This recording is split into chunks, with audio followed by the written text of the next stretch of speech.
está tentando medir o resultado das suas campanhas, você olha para uma plataforma, olha para outra e o resultado não bate, pode ser que você tenha um problema na escolha das ferramentas. Vem comigo que eu vou te contar tudo sobre esse assunto hoje. Meu nome é Eduardo Fuzeto, eu sou cofundador da Tractor, a agência número 1 em performance Martech, e hoje eu estou aqui para falar um pouco mais a respeito das principais ferramentas de mensuração de resultado e como aplicá-las, quando não aplicá-las. Vem comigo!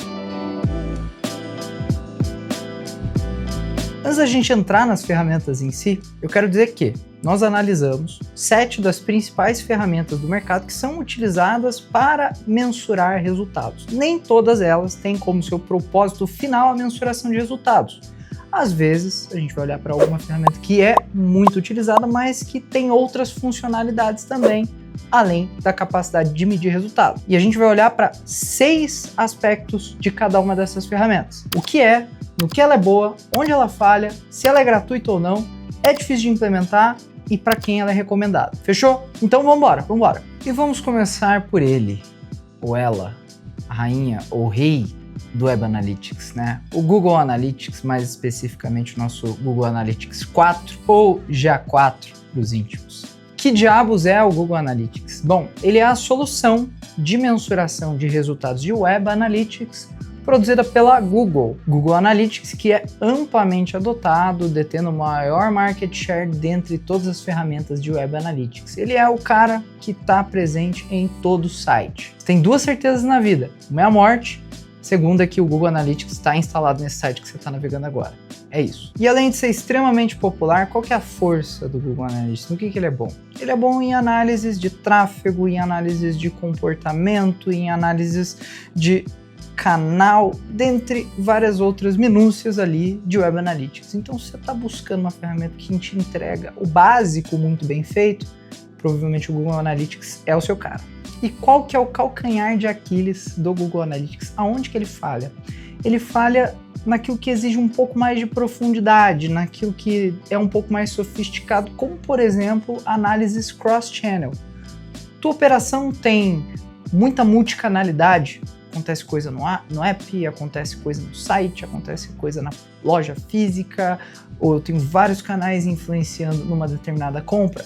É possível que o Google Analytics gere algum tipo de gap de visibilidade. Ele não é uma ferramenta tão focada no cross-channel. Outra coisa, como que é o custo do Google Analytics? É importante lembrar que ele tem uma versão gratuita, que é, por sinal, a versão mais utilizada pela maior parte das empresas. É uma ferramenta gratuita. E do ponto de vista de dificuldade de implementação, eu diria que é médio. Não é uma ferramenta extremamente plug and play, apesar de parecer, mas também não é uma ferramenta que exige um processo de implementação super complexo. Ele exige que você tenha um tagueamento bem feito no teu site. Então, é possível iniciar um uso básico, só colando, vamos dizer assim, a tag ali, mas para que você tenha dados com um nível de acurácia maior, é importante que as tags do teu site estejam bem configuradas. E para quem que é recomendado o Google Analytics? Bom, ele é recomendado realmente para um perfil muito diverso. Você pode ser um pequeno negócio, começando a tua operação de digital, você pode ser uma grande empresa com uma operação extremamente robusta e o Google Analytics vai conseguir atender bem esses diferentes perfis, com uma ressalva para questões como a multicanalidade, que acaba sendo um dos seus pontos fracos. É lógico que existem também ali situações, especialmente no contexto de grandes empresas, que podem gerar alguns gaps a mais, além desse que eu já comentei. Mas ele é muito democrático. A segunda ferramenta é o PostHog. Ferramenta não tão conhecida ainda, pelo menos aqui no Brasil. Uma ferramenta que teve um crescimento muito explosivo nos últimos anos. E isso está muito relacionado às suas capacidades de Web Analytics e demais features. Mas que diabos é o PostHog? O PostHog ele é uma central que, além de te trazer uma visão de Web Analytics e computar dados de sessões, tráfego, uso do site, assim como, por exemplo, o próprio Google Analytics, ele também traz algumas outras funcionalidades focadas em times de produto, como, por exemplo, a criação de mapas de calor ou a gravação de sessões dos usuários no teu site. Então ele une ali algumas capacidades de Web Analytics, algumas capacidades de visualização de comportamento do usuário, com funcionalidades também de um CDP, como, por exemplo, a intermediação de dados. Ufa, é muita coisa, né? E no que o PostHog é bom?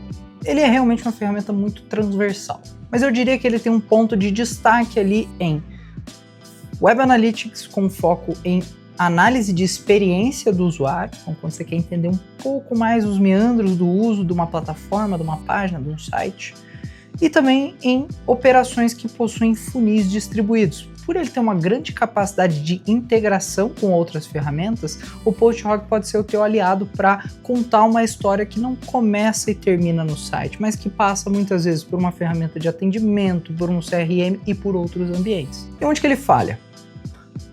Não dá para dizer que ele falha miseravelmente aqui, mas como ele não tem um foco central em relatórios de mídia, de atribuição, de utemização, ele não tem essas estruturas criadas na sua versão default. Mas, uma vez configurado, você vai conseguir ter uma visualização tão clara ou melhor do que ferramentas exclusivamente dedicadas a isso. E sim, PostHog também tem uma versão gratuita, que tem um teto de eventos muito bacana. Ele permite que você tenha até 1 milhão de eventos computados por mês na sua versão gratuita. Dá para fazer muita coisa, viu? E como que é o processo de implementação? É difícil ou é fácil? Eu classificaria ele como fácil, mas assim como toda ferramenta nova, vai exigir uma curva de aprendizado. Você pode se bater um pouquinho, você pode às vezes chamar o pessoal da Tractor aqui para te mostrar o caminho das pedras, mas fique tranquilo, é uma ferramenta relativamente simples de se implementar. E para quem que ele é recomendado? Ele é recomendado, assim, essencialmente para qualquer tipo de empresa que queira analisar uma operação digital, mas ele brilha se você tiver uma operação distribuída em vários ambientes. Eu tenho um SaaS, ou eu tenho um processo de venda que passa por um time de inside sales com um CRM integrado, ou eu tenho um app, eu tenho multicanalidade ali. O PostHog pode ser o teu melhor aliado. Número 3, ferramentas de CRM.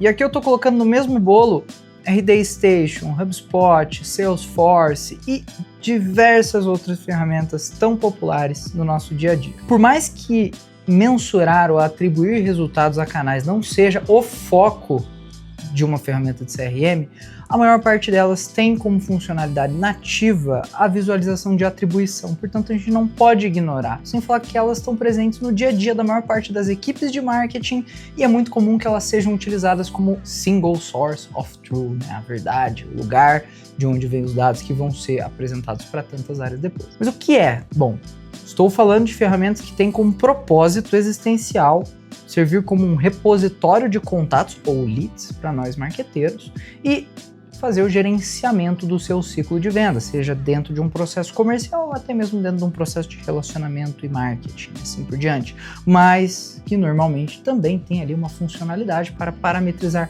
UTMs ou até mesmo entender de onde estão vindo esses determinados contatos. Isso é um CRM. E aonde que os CRMs são bons dentro do contexto da nossa querida atribuição? Eles são bons porque eles são bases first party, são bases de dados primários que vão ser fornecidos de maneira direta pelos usuários. Dessa forma, você não depende de um tracking, né? Você não depende de uma coleta de dados third party. Vocês querem que a gente faça um vídeo sobre first party, third party?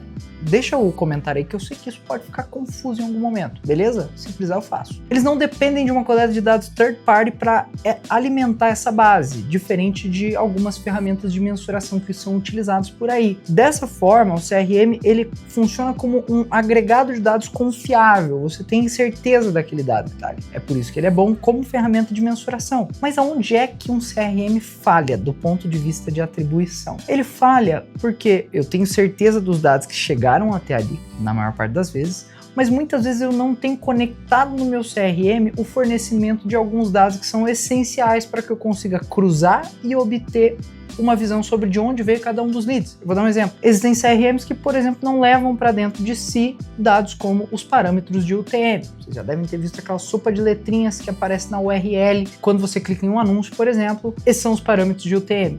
E nem todos os CRMs vão coletar esses dados e levar para dentro de si, o que limita a visibilidade que você tem e a capacidade do CRM de cruzar esses dados. Portanto, para você fazer uma boa atribuição dentro de um CRM, normalmente você vai precisar fazer uma implementaçãozinha um pouco mais sofisticada ou até mesmo conectar algumas APIs ali que te ajudem com esse processo. E quanto à gratuidade, tem versão gratuita? Sim.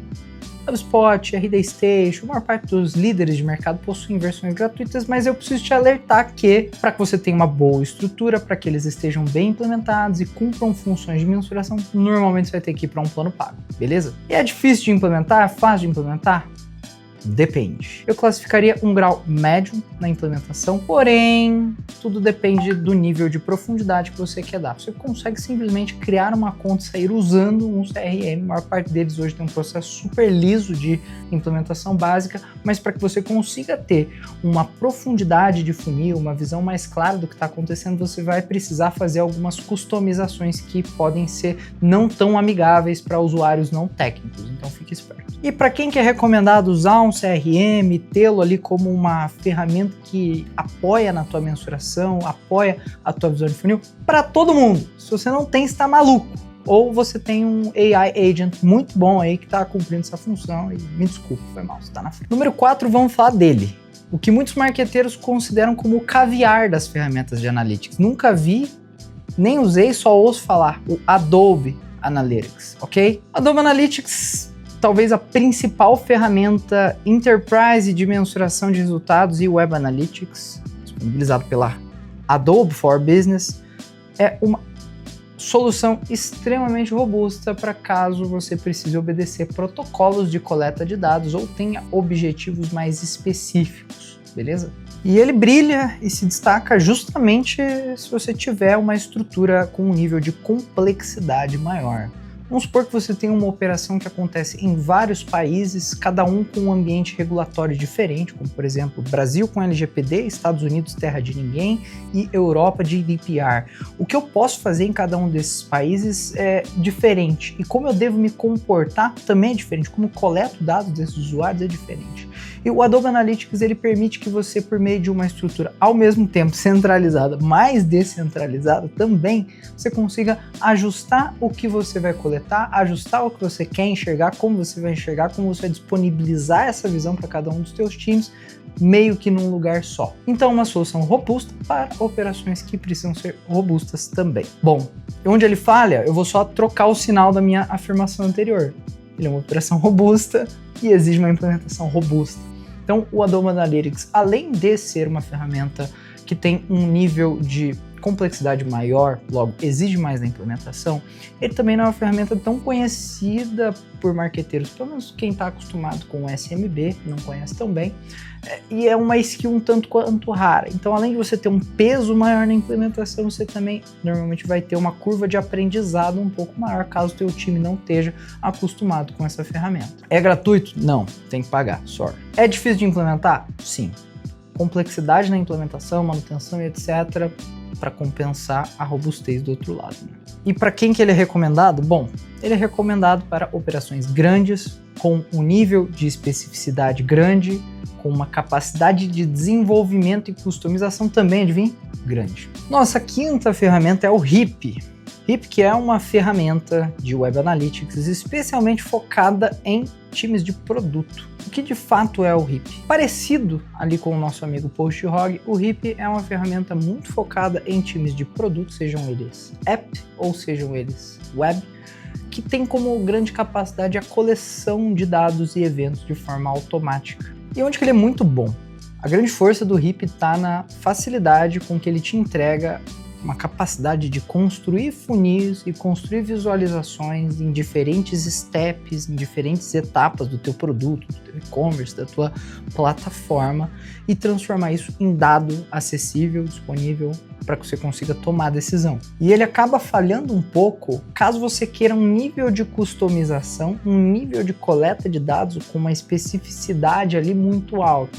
Então, a depender do que você está fazendo, pode ser que o HIP te deixe um pouquinho na mão nesse aspecto. Mas, em geral, ele consegue cobrir bem a maior parte dos gaps de analytics. Em relação à gratuidade, rola? Sim, o HIP também tem uma versão gratuita muito interessante, com um teto de até 10 mil sessões mês, e vale a pena dar uma olhada. E é fácil de implementar o HIP? Sim, só colocar para rodar e sair jogando, não tem muito mistério aqui. E para quem que ele é recomendado? Times de growth, produtos digitais, startups, todo mundo que tem um processo de aquisição digital ou tem que analisar muita coisa em ambiente de plataforma. Sexta ferramenta, agora a gente vai falar dele, o AppsFlyer, provavelmente a ferramenta de análise de apps mais popular do mercado aqui no Brasil, uma das mais populares, estamos ali no ranking. O que é o AppsFlyer?